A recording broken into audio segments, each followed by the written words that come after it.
Okay, so here is the dropped shipment scenario. An Imperial cruiser intercepted a number of smugglers in the sector of space. They had no choice but to drop their shipments, which now litter the battlefield.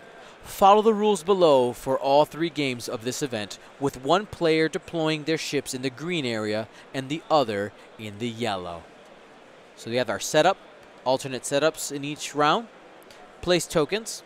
During setup, after placing forces, the first player randomizes their 6 acrylic evade and focus tokens, then places them face down near the play area.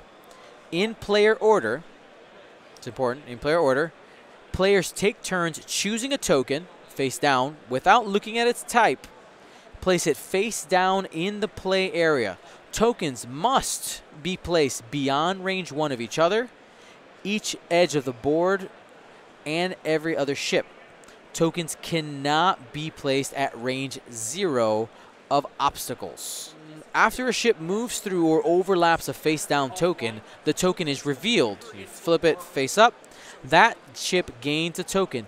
These tokens are treated as blue tokens, therefore are not removed during the end phase. Instead, they are only removed if they are spent. Remember to return all of the acrylic tokens to the first player at the end of the game.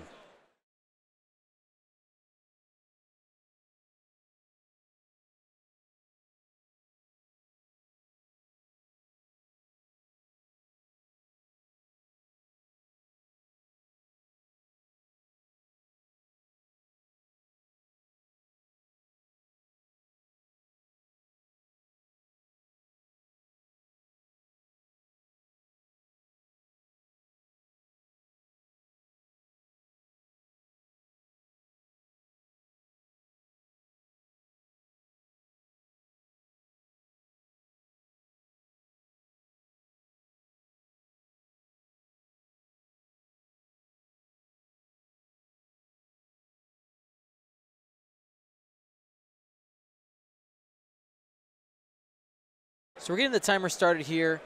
Welcome. My name is Dio Morales, host of the Gold Squadron podcast, and we are coming to you live from Gen Con. We are super excited to be here. Let's talk about the setup here. You'll notice that the players don't have any obstacles on the table. For round 1 of this dropped shipment scenario, there are no obstacles, and players need to set up at range in the range 3 band. So you see the players there doing that. Then, after that, players place tokens face down around the table. They've been randomized, and essentially once you run over it, you get to keep that token attached to your ship. They're either focus or evades until you spend it. Tokens must be placed outside of range 1 of an enemy, of any ship, board edge, or other token. These tokens will be present in all 3 games for today's event, with the setups varying. Again, this is game 1. No obstacles. And pretty much this game is all about getting a better understanding of the mechanics of First Edition. So I do need to go ahead and update some of these values here. We'll tell you that this setup that we have is not our normal rig where we basically have it automated. This is all going to be done by hand.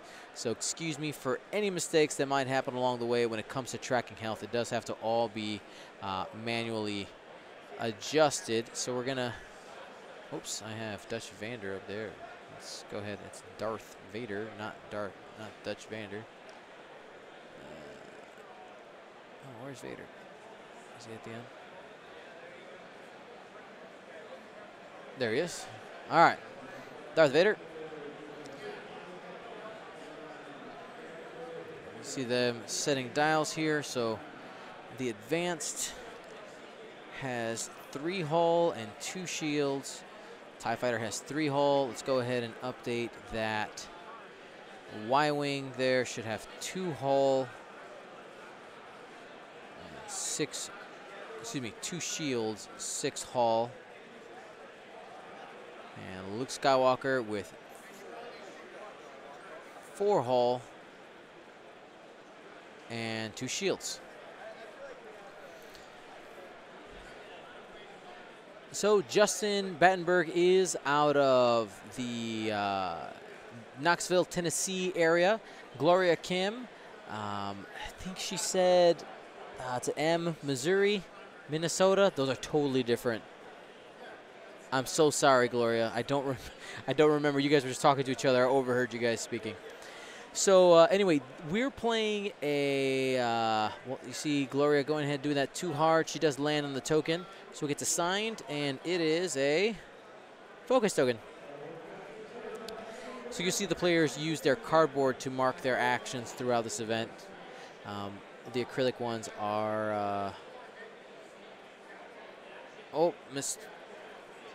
So in second edition, the barrel roll action, you need to go ahead and line up that center line with the side hash mark in second edition.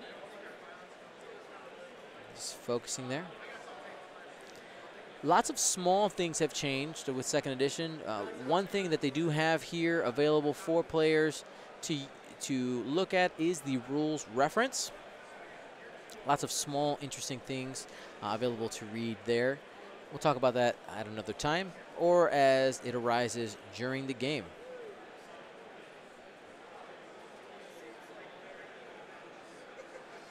Oops, that should be, there you go. Luke Skywalker is 3, Gray Squadron Bomber is at 2. There we go. So if you're not familiar with the threat cards, they are cards that FFG has pre-packaged into their core set and their individual expansions, essentially giving you a pre-built ship. That way you can quickly create squadrons and play. This is great for either players who are not super familiar with squad building or are newer to it, or even if you're just trying to do something simple, some type of simple event locally, like, all right, we're just going to play Threat 8, bring whatever you want.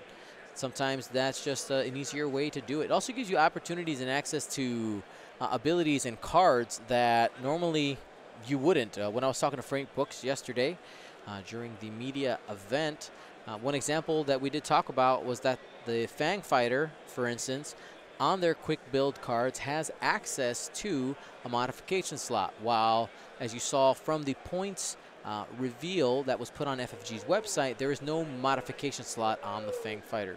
One simple example, but that is something that we will see consistently with the quick build cards.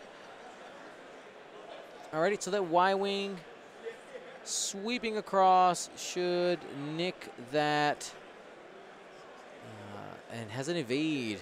Evades in second edition work differently than in first edition. So an evade token simply changes an available die to an evade result when you spend it. Another insight is the fact that evades, you can spend as many on a turn as you want. Okay, so if you have 3 evade tokens somehow, and you have 3 dice, and you throw all blanks, you can spend each evade token to convert each dice. So something a little bit different. Basically a reversal from first edition. This is how it was at first, and now they've changed that. So Luke and that Gray Squadron Bomber getting in on that Obsidian Squadron pilot, reaching for the lock. And there it is. Notice how in second edition, target locks now only use a single token. You use the number lock. There's Vader getting what looks to be an evade token. The lock, you only need 1 token. There's a corresponding number on each of the ships, and you distribute either the white or the black side to the enemy ship. Our sponsor for this this cast, Curl Paul Creatives, actually has some awesome unit and ID markers and target lock sets. That's it's really cool. It's $15, and I think you get a set of 8. And he gives you not only different it's letter markers for each of the base, but he also has matching turrets and single turret and double turrets so that you can feel the whole squad and have corresponding letters that are acrylic, and the red side as well to match it. So go ahead over to curledpawcreatives.com to take a look at that. So Gloria debating a barrel roll, looks like here with Vader.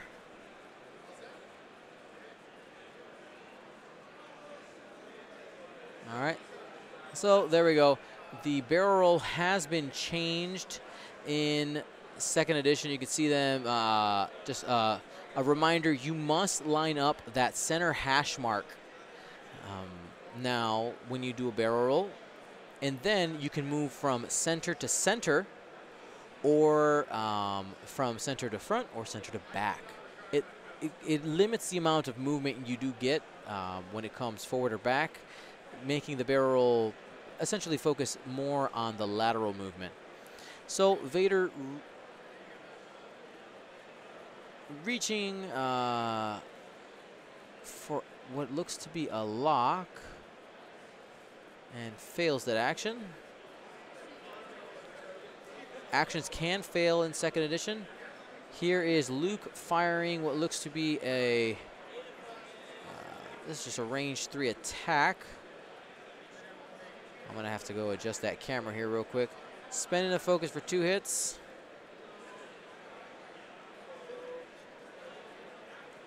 And 2 evades. TIE Fighter will return fire, and then I'll go stop the vibration on that camera. It means the tripod is just barely touching the table, so it's picking up the table vibrations. All right, here's the TIE Fighter going back at Luke. 1 hit, does have a focus available, but you can't get that back, so spending the focus for 2. Luke becomes a defender, and he will be taking a shield. All right. And as you see, that shield is flipped to red. I'll be right back to work on that dice camera. Thank you for your patience.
All right, I'm back. Sorry about that.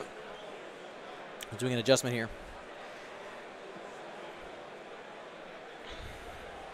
So anybody who's just joining us, as a reminder, the players here are playing not a standard death match. We are playing a scenario called dropped shipments. Each round, the setup changes. For this round, no asteroids. So this is a Threat 5 event. As you can see, each of the pilots do have their threat there marked. Let's go ahead and get that shield off of Luke on the left there. Again, thank you for your patience. All of the health does need to be manually adjusted. TIE Fighter coming in for a block there. Let's see what Luke decides to do. Luke, one bank, should be safe from the block. Ready to receive Vader.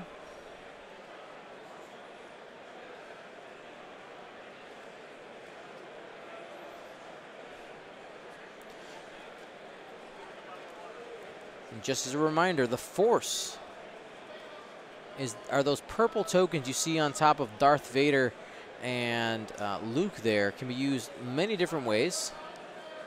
Standard effect is spending it to alter a focus result on either attack or defense, to an evade or a hit. So Vader moves there. It's going to be target locking with this first action. Vader is allowed to spend a force to do an additional action. Also has supernatural reflexes available to him.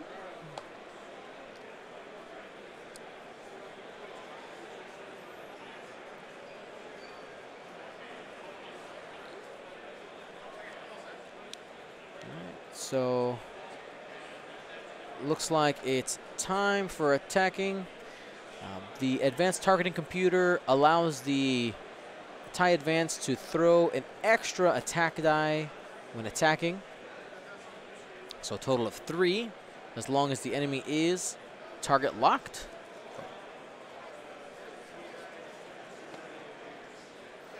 And here comes Vader. Does have fire control system as well. Has a focus as well. So we should see Gloria pick up that that blank result and re-roll it. There it goes. So that's the new fire control system. Has 3 focus results. Decides to spend that focus, see if he can get some meaningful damage here into Luke. And the advanced targeting computer also changes a hit result in the row to a crit. And defending looks to be a blank and a focus. An evade and a focus. Uses the force. Takes an additional shield off of Luke.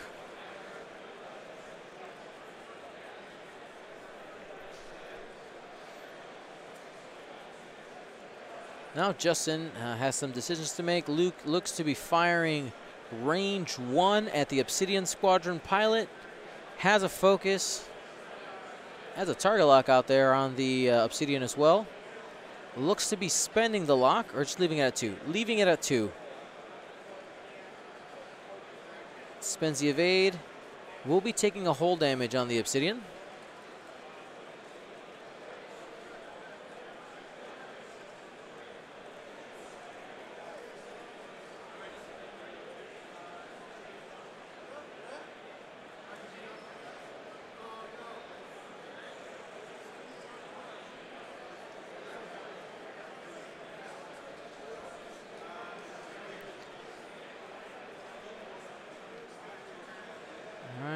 Justin does have the ion turret.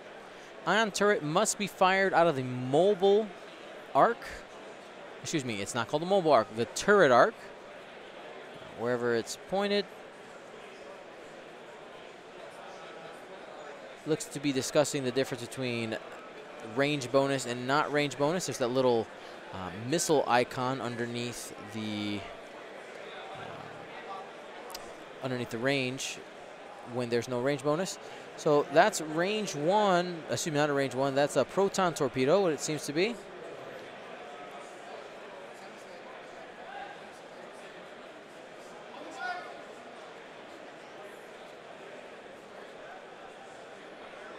So TIE Fighter will be taking an additional damage and an ion. So ion turret does 1 damage, and each additional hit that gets through is a Ion. Update that here in a minute. 3 hits, range 1 from the TIE Fighter.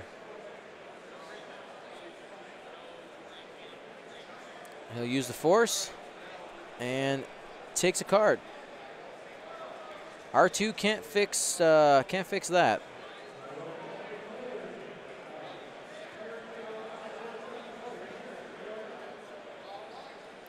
They seem to be the dials now.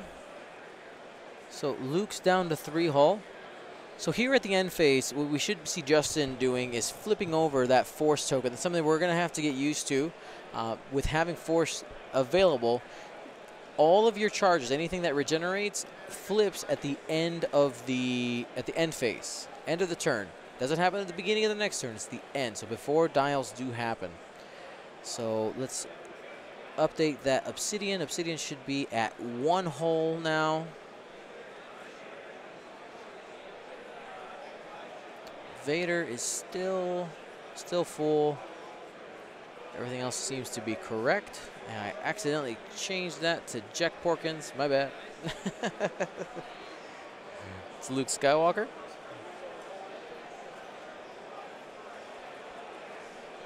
So let's talk about R2-D2 a little bit. So the new R2-D2 in 2nd edition does recover shield after revealing a maneuver, but you're required to take a disarm token, so you're unable to shoot that turn, but you do get the shield back. You flip it over to the active side. R2-D2 has 3 charges.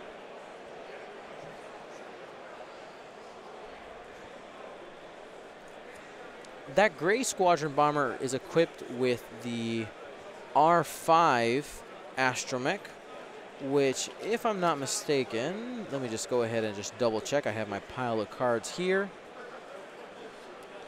That's R2, R3. R5 astromech has 2 different action options. You can spend 1 of 2 charges to either repair a face-down damage card or repair 1 face-up ship trait damage card. 2 charges on that again.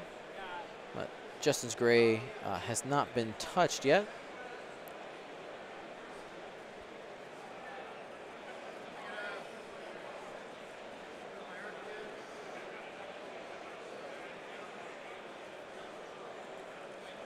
Okay, looks like dials are set. They're dropping a bomb.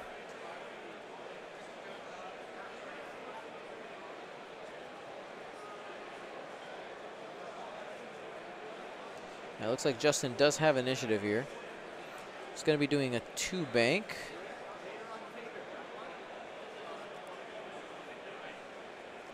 He dropped the proton bomb there.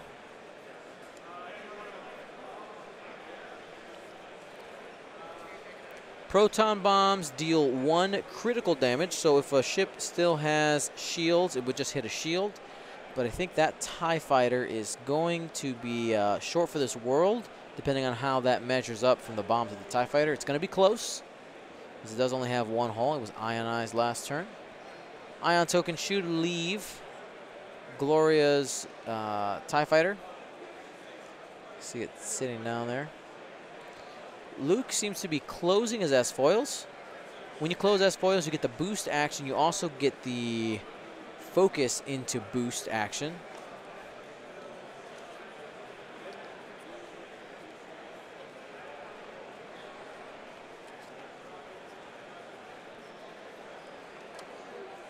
Again, just double checking. There's all these new abilities.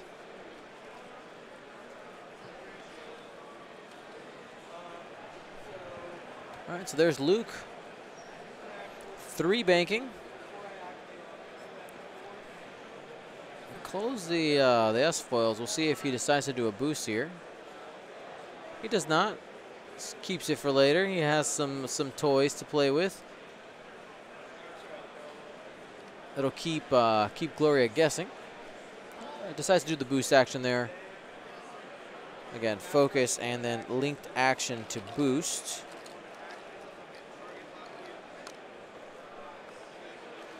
And Gloria flips Vader.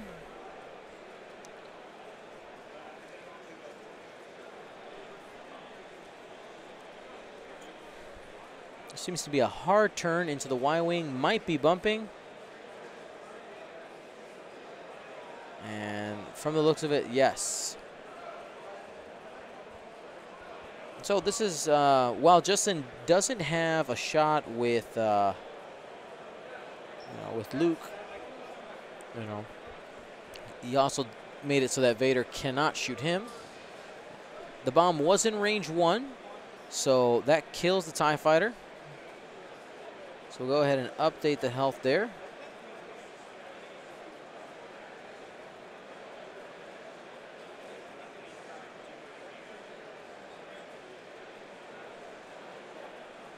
There you go. So Obsidian's off the table. When it comes to points left at the table at the end of the game, there is no MOV in this. The rules for this event say if your opponent has any ships left on the table, you simply do a final salvo with whatever's left. This event doesn't have any type of prizes. It's all just playing to get used to it. They're simply deciding winners and losers so they can see who gets paired up against each other. That's all that is.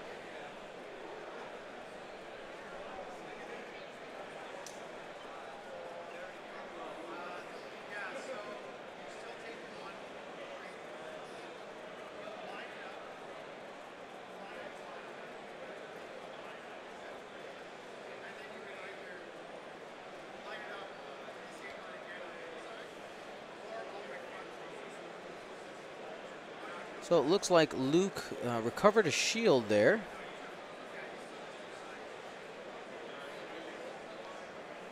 So we'll go ahead and update that.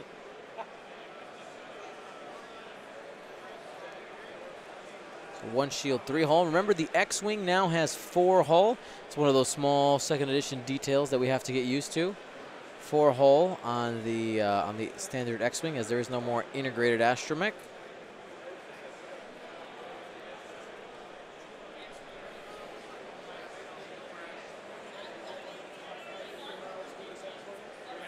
And it looks like the Y-Wing is dropping its second bomb by spending its charge. That Y-Wing has been able to pick up a focus and evade with those drop shipments in this objective.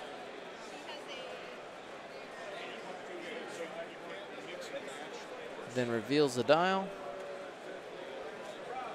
And just 1 forward.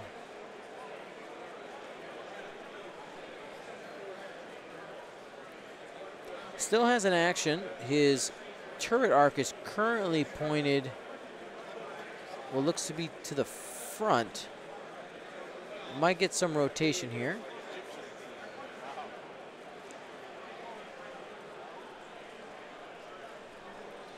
We'll see once Vader moves. And Justin choosing just a 2-bank, nice and casual. Just the focus. It's kind of, if Vader turned in aggressively here, not super fan of Justin's position with that X-Wing. I would have liked to see him a little more aggressive in a spot where he can trade some shots with Vader if Vader chooses to meet him at the top of the board. But we'll see.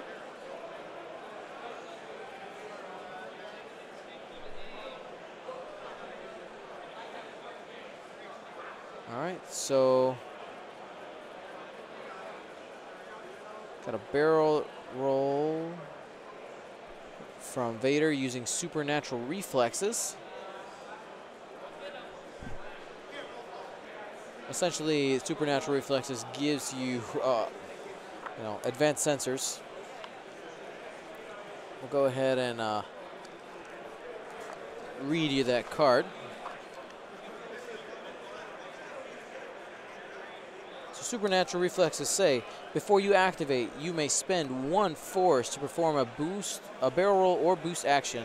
Then, if you performed an action, you do not have in your action bar, suffer 1 damage. And so if Vader chose to boost there, he would have. Oh, did I miss something? Where?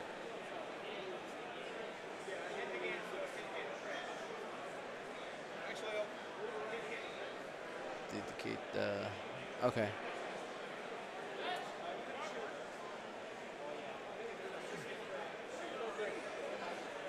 Sorry, if Vader had done the boost, he would have lost health.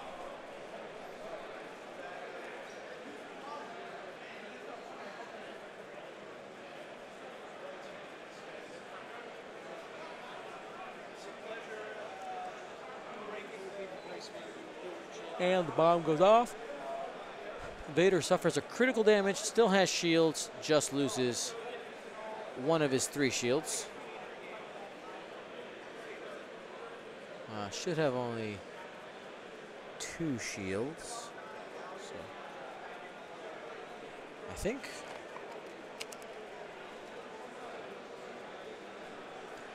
Not entirely sure, to be completely honest. I have it written down as.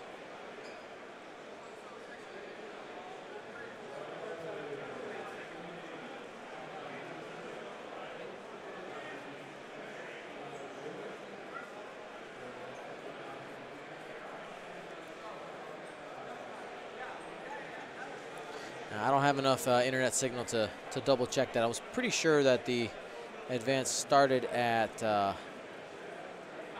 only 2 shields. I'll go double check. I'll be right back.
I feel dumb. Shield upgrade. Right in front of my face. Sorry, guys. 2nd edition. I'm going to blame 2nd edition.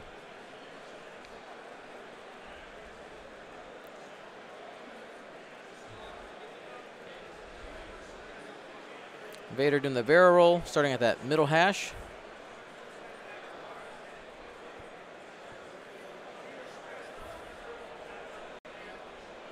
Again, to reiterate, running away in this format doesn't really help. I mean, helps you in the final salvo because you get to save some dice. But if your enemy has any ships left on the board, it gets to attack.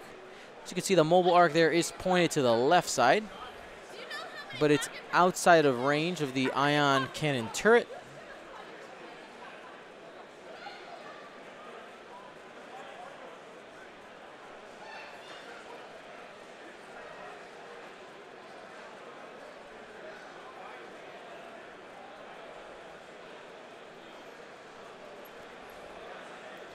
So right now, Justin is in a good position. Most likely, what we see him do with the Y-wing is just continue to strafe Vader this way, and Luke should be coming down and around to intercept Vader. We'll see what he chooses to do. If I was Vader, I think what I might do, you know, like here, there's Justin doing exactly what I'm talking about. I think I might, and you have plenty of time, turn out and try to catch Luke on the backside of the Y-wing, because you don't want to get ionized.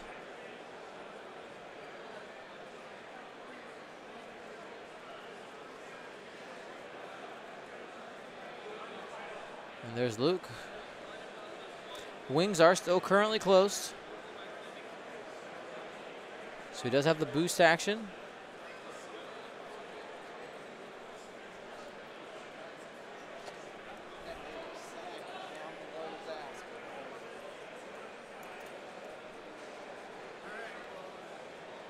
And Vader is turning into the Y-Wing.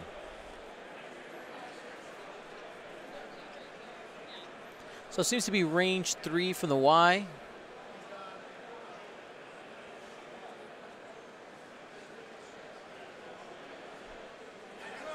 Vader's holding on to that evade picked up earlier in the dropped shipment scenario. It's really hard to push damage through with that focus evade. Spending a force to do an additional action, it looks like. There's the barrel roll. Might be able to squeak into range 2. Still seems to be range 3. Ion cannon turret cannot fire at range 3 unless, let's see. Very nice there. Attention X-Wing players. When your game is complete, you do not need to write the points. Just let me know which one of you have won the match. Once more, when your game is complete, just mark the winner of the match and report it to flight control. Fire control system, she had a re-roll here. Very nice. Hit, evade, hit, focus, crit. It's gonna spend that focus and then turn it into a crit using advanced targeting computer. Has an evade there. He'll take 1 crit, which will be a shield.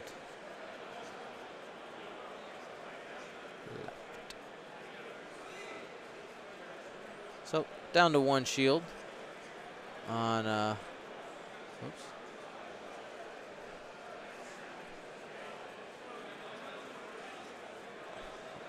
Onto the gray.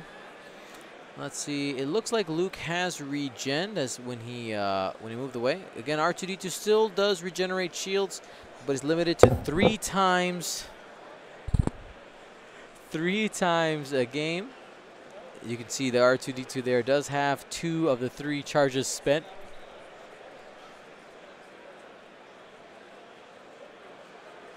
And great job by Gloria, just barely landing outside of range 2 with that barrel roll, denying the Y-Wing the shot, but still having a shot himself.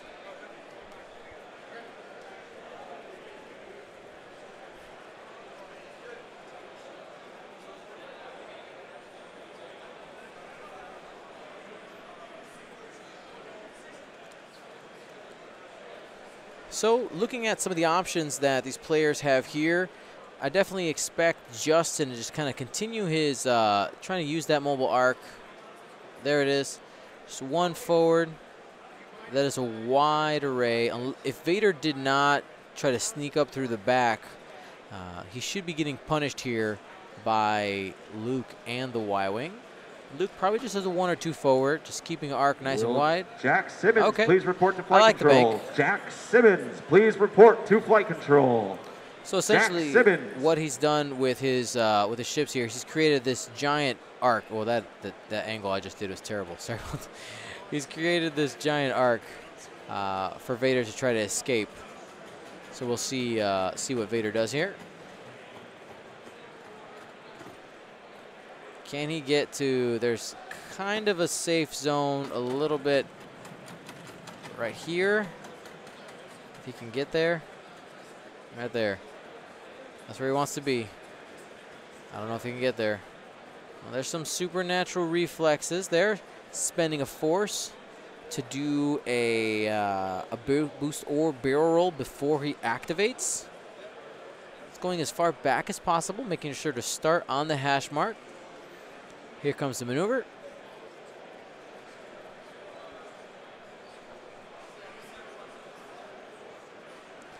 So it looks like Gloria was trying to get that positioning I was talking about, just trying to move over and get into that gap. But now Vader is at range 1 of Luke and within the ion cannon range for the Y-Wing.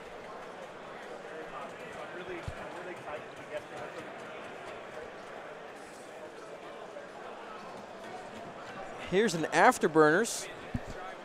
Afterburners is some fancy new tech that we have here in 2nd edition. Has that auto thrusters. Did she do it? Oh, that's so close. I think she may have gotten out.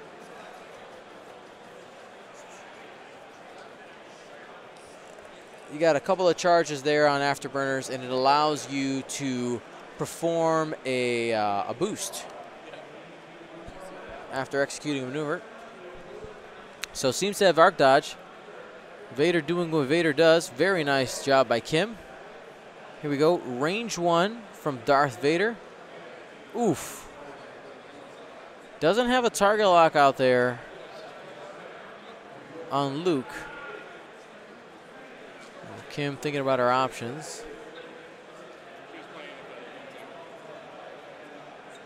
Okay, he does have it on Luke. Okay, so we're going to target lock those 3. Still has a couple force charges to use. Oh no, it's totally out of force. Still has a focus.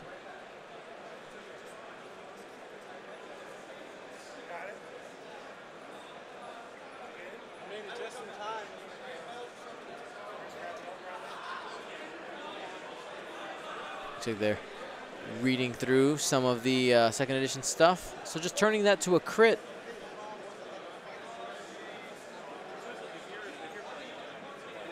Here's the spent target lock from Gloria. We got a couple focus results. Looks to be 2 hits and a crit. There's 2 evades. Can't spend the evade token. It's going to be losing a shield there. So the evade token does something different than what it did in first edition. It doesn't add an evade result. It simply modifies a dice to an evade. So if your dice already show evades, the evade token does nothing for you.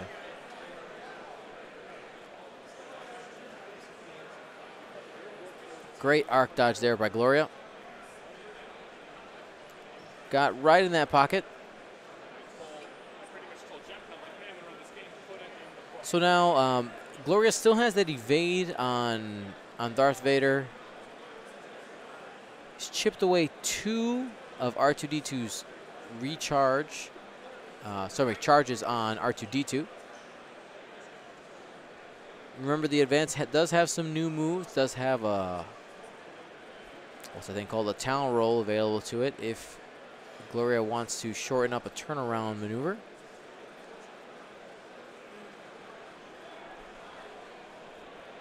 So Y-Wing moving too hard. Moving that arc, still has the focus from the drop shipment earlier in the game. It's pointed to the right side. Luke flips the S-foils into attack position.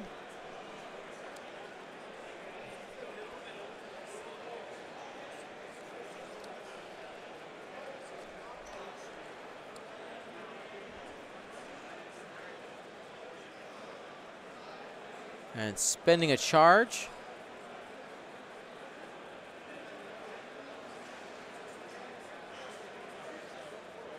To regen. Can't shoot. That's a new thing with R2-D2. You do have to take a disarm token. So back up full on shields, but none of those are coming back after this.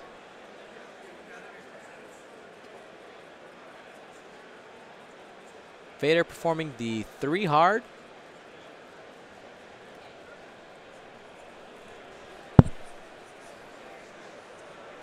Not sure if Gloria can get a shot. She'd have to take a damage because she could maybe do something like a, well, no, that's Afterburners is after. Yeah, I don't think it's going to happen. Right now it's all about just positioning.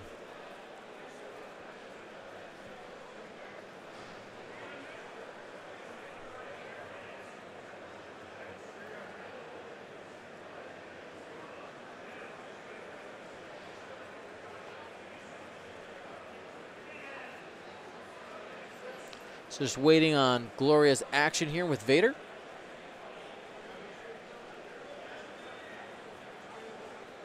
One thing that's important for players to remember is when you see somebody hesitating with their action, it's not that they're slow playing or anything. A lot of times players are thinking ahead a couple of turns. How can a reposition affect me in future turns? Is this my opportunity to take the lock, just like Gloria just did there? As you see, Justin's Y-Wing outside of the ion cannon range turret, which is range 1 to 2.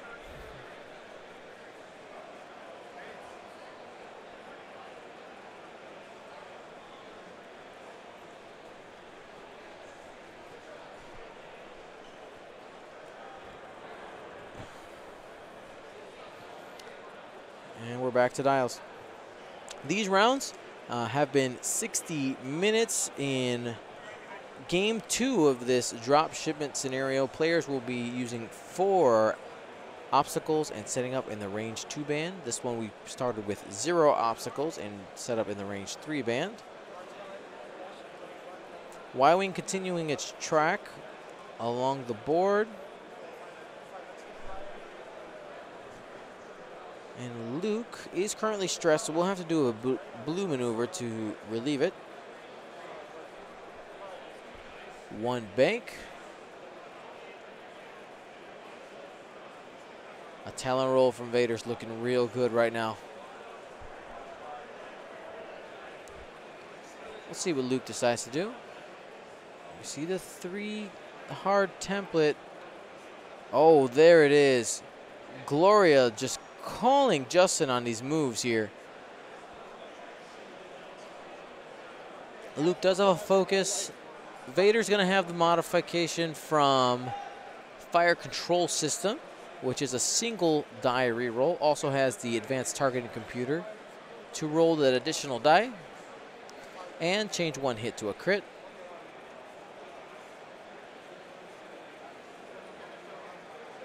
Oh, but Gloria is going to be using the cluster missiles here.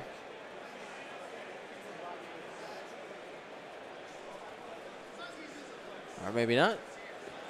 Just deciding to fire primaries. Yep. All right, so primary shot from Vader should be a total of 4 dice. There it is. Has the fire control system lock. Seems to have missed that one. Oh, no, you can modify in any order. Oh, wow. 4 crits going into Luke. He's going to have to use the Force. He chooses not to use the Force. He's going to spend the focus instead. Takes 2 shields. I think he forgot that he has an evade token there. But those shields are now permanently gone because R2-D2 has used all of his charges. And Luke is down to 3 hull. Vader versus the world. I love the poise that Gloria is playing with. She's several times now made 2 really high-level plays, being able to arc dodge both of Justin's ships, especially in that giant arc that he was making that we did illustrate on screen. And now being able to call Justin's slow roll with Luke and getting on the side and just delivering a great range 1 shot using that fire control system modification.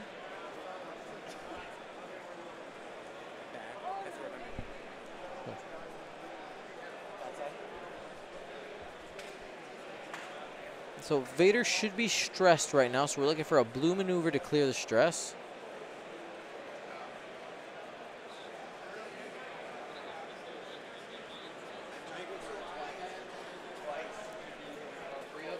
So I'm going to continue the Y-Wing to continue this trajectory, either forward or straight, but essentially making an arc here. Trying to just keep threatening Vader.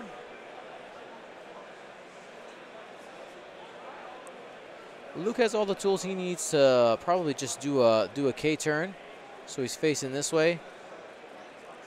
Maybe even a Talon. I don't think the Talon is the right call, not to the right anyway. Oh, 2 bank. Threatening with the primary now. Closing off some of the lanes for Vader. On that right side of the Y-Wing.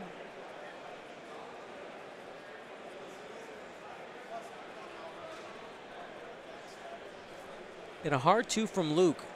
I like this move. It puts Luke in a very defensive position where Vader cannot currently shoot him almost no matter what she does with Vader.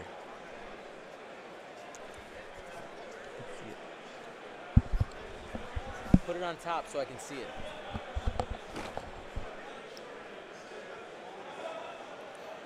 A little accidental bubbage there. So Vader getting into range 2. Has the option to barrel roll if she wants to get out of that side arc.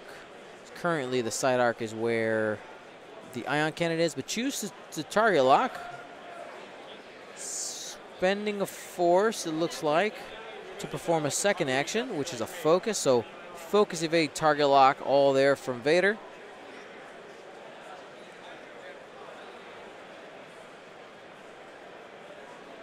All right, so there's 2 eyeballs and a blank. That Gray Squadron's only lost 1 shield. It's going to be spending the lock instead of using fire control system. Spends a focus for 4 hits. No ATC modification here. Hit to a crit, but 4 hits is fantastic. Gets the evade. It's going to be taking a shield and 2 hull. So we'll see that that Gray Squadron go down to 4 hull total.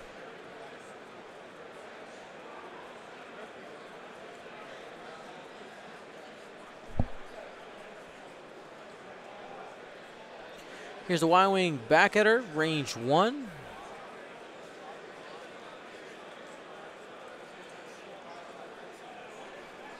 Out of the side arc, just doing a double check there. And seems to be missing, has a target lock. Will spend the focus for 2 hits. 2 evades. There's a very low chance of Justin doing damage with only 2 hits there, especially having that evade token. One thing I did notice in my games in this scenario is those tokens that you pick up are a very valuable resource because it's something that you can mod your dice at any time because you are just carrying it around, and you can end up in situations where it's double evade, where you have 2 evades on your ship, or focus evade, which is just super hard to punch through.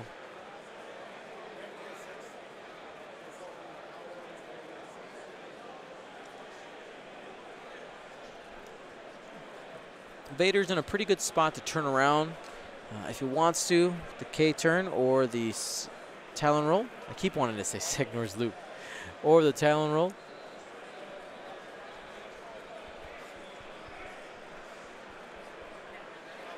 And Gloria has some tough decisions to make here. 9:40 left in the round.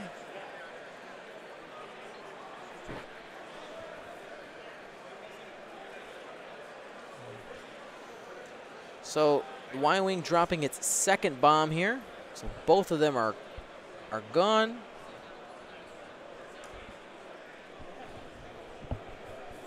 And does a 1 bank away. So great move here by Justin. He essentially has 3 of his 4 arcs covered by 1 banking away, having the front and the right have an arc, and the bomb is in the back. It's a very good move.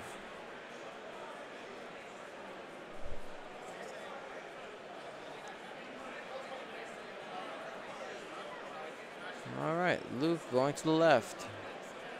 Oh, Talon rolling, okay. Trying to see if he can catch Vader there.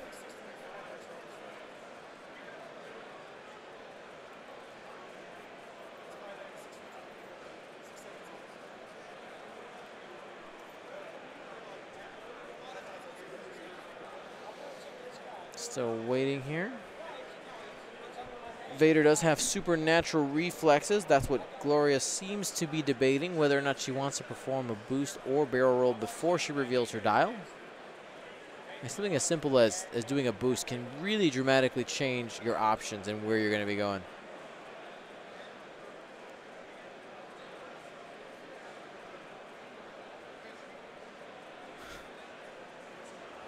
All right, so we got... There we go. So Vader blocked there. Luke's going to get a pot shot here. Most likely range 3, checking for the bomb. Seems to hit. It's a critical damage. So that'll be just a shield on Vader. First blood into Darth Vader.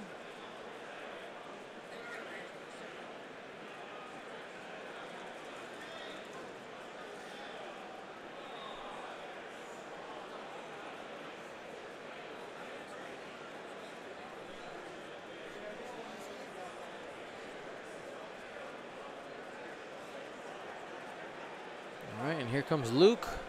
It's a proton torpedoes. using instinctive aim. Change 1 to a crit, hit crit. And plenty of evades.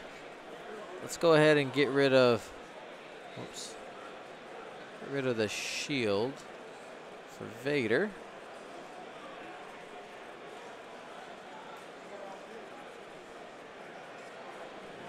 All right, set there. Yep. Just double checking, making sure everything is correct on our side.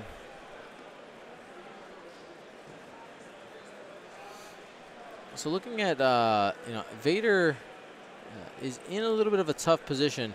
Justin has done a great job blocking. I really commend him for this. So just getting that Y-wing, getting it in the way. Vader's gonna want to turn in.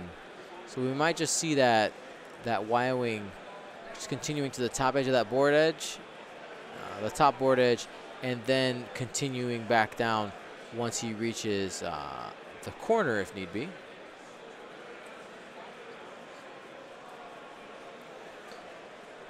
All right, so forward 1, that gets in the way of the hard 2 at this turn.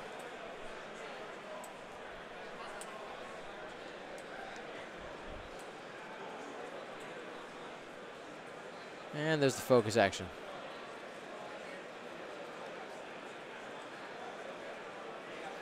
So Justin thinks he set up a trap here for Vader. Let's see if he turns in or turns away.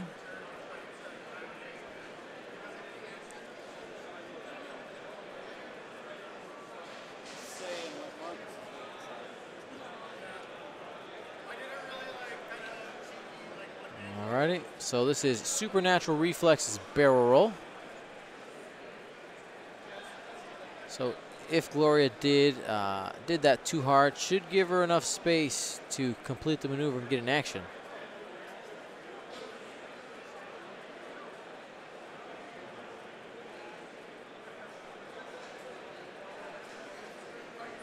And turns in. All right, so Vader was able to avoid some blockage there by the Y-wing. Good use of supernatural reflexes. We'll probably see. Vader doesn't have a target lock out there right now. So I mean, offensively, that is the that's what you want. All right, putting out the target lock on the Y-wing.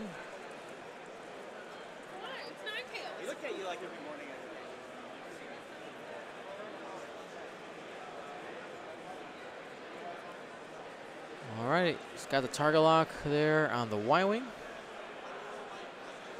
And here's range 1. Could kill the Y-wing if the Y-wing doesn't get any pain here. 4 dice does get a reroll and a change of a hit to a crit.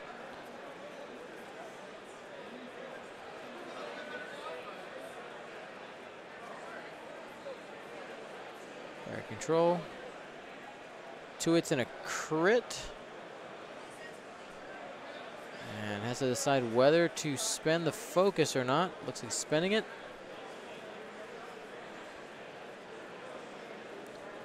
Hit, crit. Can't quite see what that crit is. It's definitely a new one.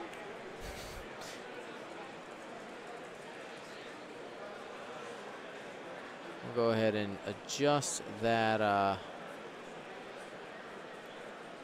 that health on the Y-wing down to 2.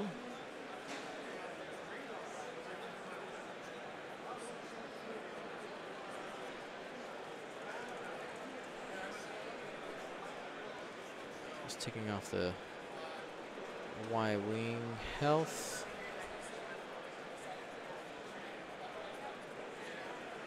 Y-wing's down to 1, I believe. 1, 2, 3, 4. Down to 2.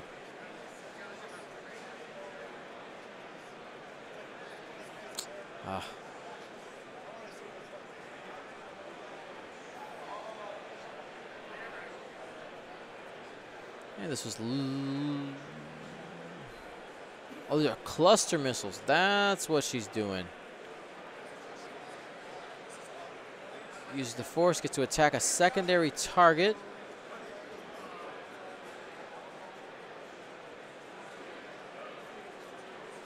Does no damage.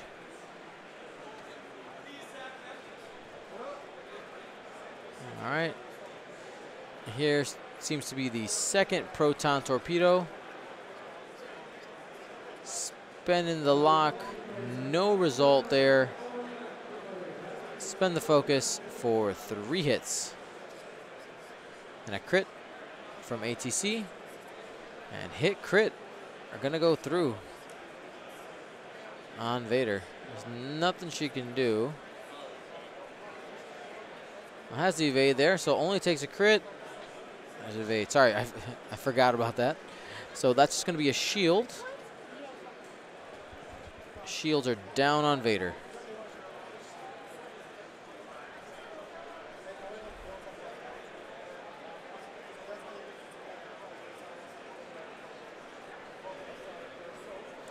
Here's that ion cannon turret from the back. Natties. Natties. Beautiful. Gotta love when that happens.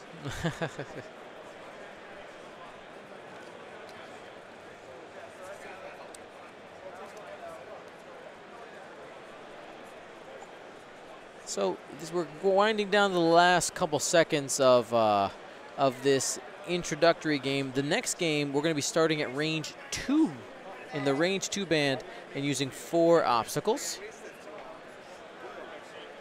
Again, this event is designed to be friendly to newer players. I think that's the whole idea with starting with no obstacles.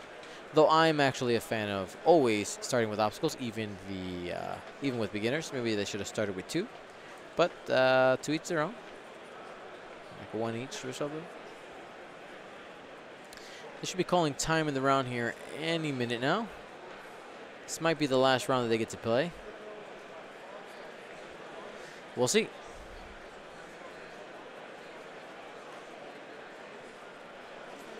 Gloria definitely wants to try to finish off Luke here if she can. She's going to have to work quickly. In a standard game, that would probably get you the win. Remember, in second edition, we do have half points on everything. So Vader is at half points, and Luke needs 1 more. All right, no, 3, 4, 5, 6.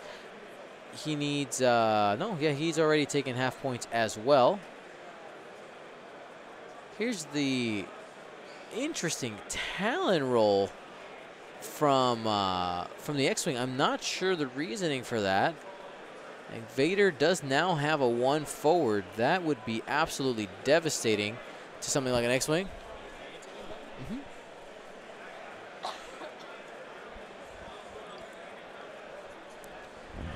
I'm joined here by Ryan Farmer of the Minox Squadron podcast. Hey, how we doing, Dion? Doing good, doing good. So Gloria here is doing a super... I don't have that part plugged in. Oh. Gloria is doing a supernatural reflexes barrel roll, then a 1 bank, trying to finish off that Y-wing. Yeah, we're seeing a lot of supernatural Vader right now. I wonder why. Around. It's pretty good. Who would have thought, right? Who would have thought? So Vader still gets an action. After that, already has the target lock established. There's a focus. It's going to be 4 dice coming into that Y-wing.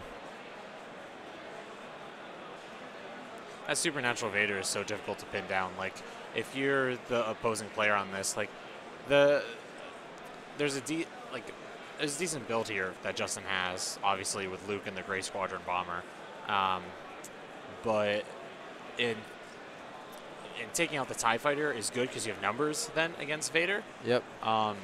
And what's good, oh, well, you don't have numbers anymore now that that Y-Wing just got toasted into oblivion. Yep. But usually, right, if you have a lower initiative ship, your advantage against higher initiative is to block. Right. But with the supernatural reflexes, that's basically impossible. What you have to be doing in this situation is taking your time with Luke to keep a wide range 3 arc so that you can pop off 2 proton torpedoes on him and hope that kills him. Now, he's only at 3 hull right now. Does Luke have any proton torps left? Luke has both left. Both left. So, still absolutely a game. Justin needs to be careful here, though, because Vader can just do what he's doing right now, supernaturally back, one forward, and just shredding him. Continuing to stay behind. Might not fit this time, but it's going to fit next turn. Yeah. Yeah, this is a bump, so that's good for Justin. Yep. And what you really want to look for here, if you're the Rebel player, is to either be able to exchange range 1 shots with Vader, or be able to get a scare him and getting a torp off. Yeah. You want 4 dice no matter which location. So it's either Vader's not getting a shot on you at all, or you're exchanging 4 dice shots, because honestly, that's the best you can hope for. So Luke here doing a K turn, saying, "Face me, you coward." That's right. You were my father. And I think Gloria's just deciding to do the action. We'll take the head on. Can he instinctive aim without any tokens? Yes, he can. Spend a force to do so. Yep, so that proton is live. But it's unmodded, though, besides the force. Oh, yeah, besides the force. But Vader will fire at him first here. Yep. So Vader could possibly initiative kill him. Absolutely. But this is as good a shot as Justin's going to get at the moment right here. Yep. All right, hit crit coming from Vader. You might re-roll that other die first, though, for fire control. Yep, there it is. Spend the force. Hit crit coming in for Luke. Yep. If he's lucky, he'll mitigate that down to she spends a focus. That's a mistake. Oh. And that's it. That's it. Maybe there was another hit in there? No, I'm wondering. Justin might just be thinking that the X-Wing has 3 total hull. Might just be a mental mistake there. It's day 1 everyone's of 2.0. Beat. Yeah, everyone's beat. Yeah. But attention X-Wing players, that is time of the round. X-Wing players, that is time of the round. I don't know if you heard, but it's time in the round. If you have equal threat level remaining on the board, please play final salvo. So I actually just dropped because I'm beat, but I did play my 1 game with Supernatural Vader and in Obsidian, the same that Gloria is running. Yeah. And my early impressions are that, Vader is out of this world good, right? It's very good. He's nigh untouchable in the hands of a super competent player. However, there are so many places where you can misstep with him. Supernatural Vader, though very, very good, isn't a ship that you can just pick up with an auto win, which is what I like about him. He's very, very expensive. So first off, he's very expensive.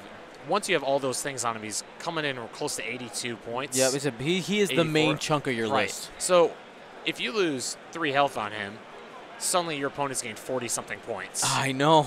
That's half health on all ships is going to be a huge piece. Yeah, so half points on Vader is significant. Oh, yeah. So if you're a Vader player, it's not just enough to keep him alive. You have to really get shot. Try to keep him untouched. You know what I mean? Oh, yeah. And I'm not, trying to dissuade people from flying Vader by any means when 2nd edition comes out. Please fly him. It's going to be. It's going to take some work. It's going to take some work because he doesn't have that boosting ability, and he doesn't have the evade. Yep. So, sure, you can pre-boost with supernatural reflexes, but you have to decide whether that damage you take, the 1 of 3 damage in order to preserve 40-something points, is worth it to not take more shots. Yep. The other thing that I would say is that you have to be very careful about managing if you have things like afterburners, right? Yep. How many get 2 charges on that? 2 charges on afterburners, and I think Afterburners is a phenomenal upgrade. Oh, it's great. I love it. It's great on Vader. However, it's another 8 points? Yeah. Or something on him? It's a significant amount. So you're just adding more onto a fat Vader. In 1st edition, that was a feature. Yeah, not anymore. It was a feature having a fat ship.